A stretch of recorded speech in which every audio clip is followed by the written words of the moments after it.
Per il quarto anno Venezia torna a colorarsi con il Vaporetto Rosa, una delle iniziative più importanti in quello che è il mese della prevenzione del tumore al seno. A tagliare il nastro il sindaco Brugnaro, accompagnato dalla squadra che da anni si impegna per sensibilizzare sull'importanza della prevenzione. Tutti insieme con un grande lavoro di squadra vogliamo sensibilizzare la cittadinanza per dire che la prevenzione è vita e soprattutto la diagnosi precoce è fondamentale.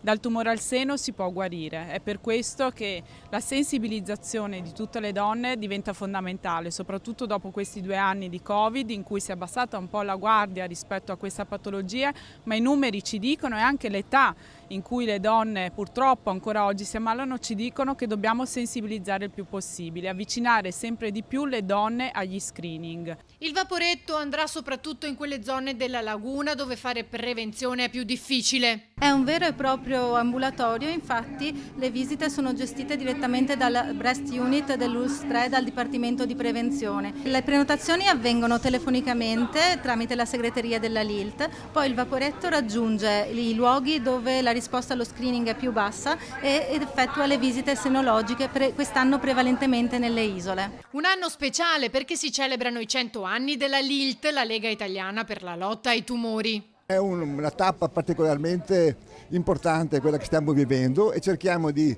ricoprirla anche di significati e di eventi. E in più il Vaporetto è bellissimo, abbiamo pensato quest'anno che è un pochino alla terraferma, nel senso che abbiamo attrezzato un camper d'ambulatorio e lo stesso tipo di attività che facciamo nell'ambulatorio di messaggi di prevenzione e visite senologiche lo stiamo programmando anche per tutta la terraferma veneziana. Fondamentale la partnership con l'ULSS 3.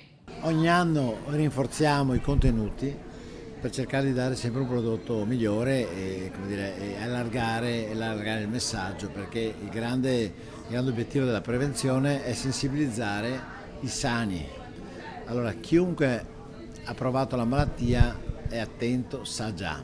Chi sta bene non sa. È lo stesso concetto della vaccinazione. Finché tu non hai la malattia infettiva non ti è noto la potenza di poter evitarla. Ecco, con i tumori il meccanismo è lo stesso. Quindi tutte queste iniziative servono per svegliare, solleticare le persone a pensare prima e quindi a prevenire. Questo è il messaggio forte. Oltre 80 le iniziative in campo che si svolgeranno nel mese di ottobre, dallo sport alla moda, la cultura all'arte.